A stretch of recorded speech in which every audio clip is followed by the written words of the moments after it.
Hey folks, I'm back. Today I want to talk to you guys about the difference between emotionally strong and physically weak, or physically strong and emotionally weak. What are the pros and the cons between the two? Well, let's look at being emotionally strong and physically weak. The thing about that is there's so many areas and aspects of life where we put on a mask, where we put a barrier, a boundary, where people, as soon as they come close to us, we put up that in order to protect us from the hurt that we've incurred and encountered along the way of life.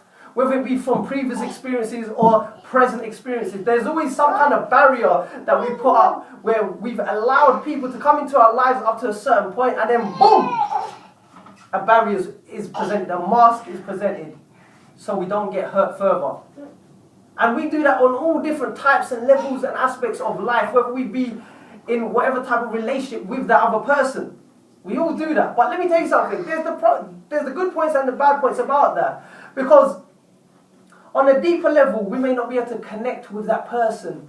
We may not be able to empathize or sympathize with that person. We may brush them aside. We may disregard them. We may think to us, ourselves, that it might be a small, trivial thing. But in their eyes, in their hearts, bodies, minds, and souls, it could be a massive thing.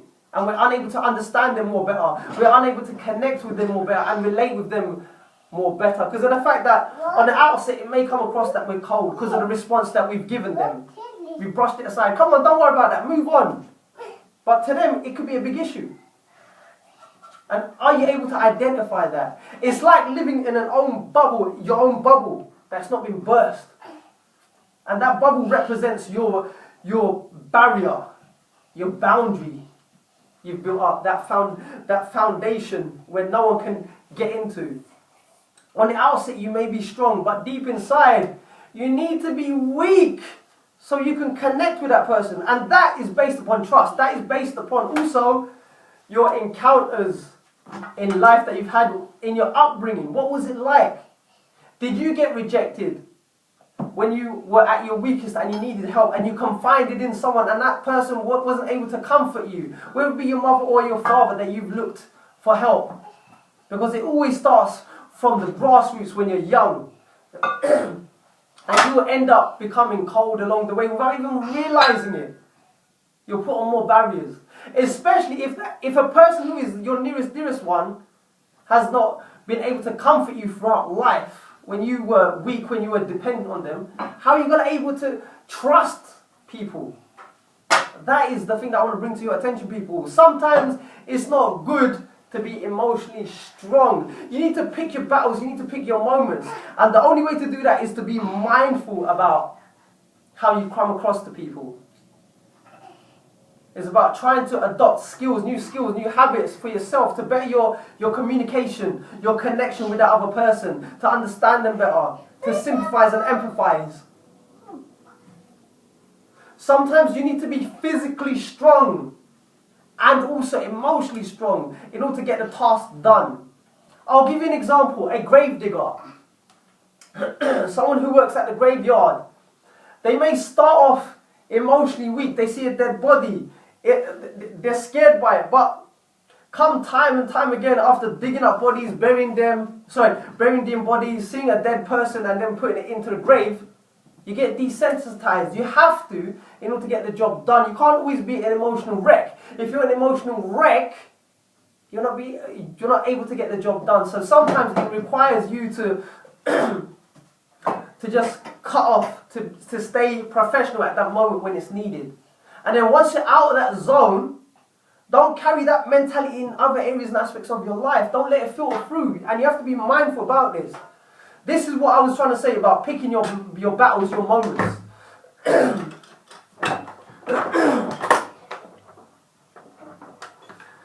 So, I do apologize for that interruption, people. That was my son exiting the room. So the thing that I'm trying to bring to your attention is this. It's alright to be emotionally strong and physically weak, or physically weak and emotionally strong. You just have to pick your battles, you have to pick your moments, and make sure that the cold-heartedness, the cold demeanor doesn't filter through in other areas and aspects of your life, especially when people are turning to you for help. Be mindful about the response that you give them. Because that will determine the quality of relationship that they have with you. Are they able to trust you? Are they able to turn to you? Are you going to mimic them? Are you going to belittle them, disregard them? Or are you going to able to comfort them? That's what it's about. Whether it be on a physical level, emotional level, spiritual level. You have to be mindful about how you're coming across. This is the thing that I'm trying to bring to your attention. People, when someone is opening up to you, you also, it requires you to open up to them to a certain level. Because they need to feel safe, they need to feel secure with you. And that requires you also to open up your heart. Not fully. The more they give, you have to give. It's a mutual relationship, a mutual transaction, as it were. That's the thing that I'm trying to bring to your attention, people. Because when you get into a personal relationship with your nearest dearest, that's what it's about. When the person is opening up their heart, you also have to open up your heart. Because that's the thing that increases the connection.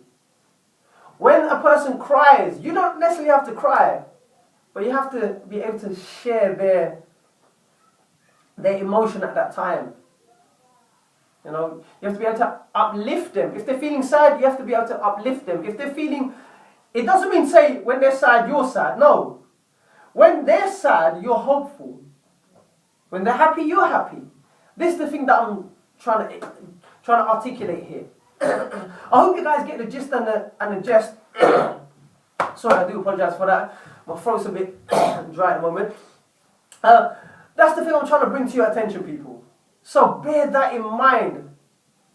And the only way to do that, the only way to understand yourself better is also look at your parents, how they raised you, how they dealt with you. What are the things that they say to you?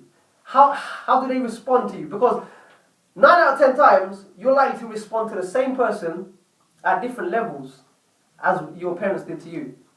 So be mindful of that. If that's a good thing, then keep on doing it. If that's a bad thing, that's something that needs to be refined, then by all means do it. Make that change. Stop that cycle from continuing. People, I know this talk is... can't even get the words out of my mouth because my throat is dry. I know this talk is going on a bit too deep, but all I have to say is this. Be more mindful about how you come across, especially when people turn to you for advice and help. It doesn't matter whether it be big or small. Be mindful about how you react towards them and the response that you give them. That is my rant for today, people. Until then, take care, stay strong, stay focused, and always live to learn to empower and inspire the lives of many as well as yourself. Bye for now.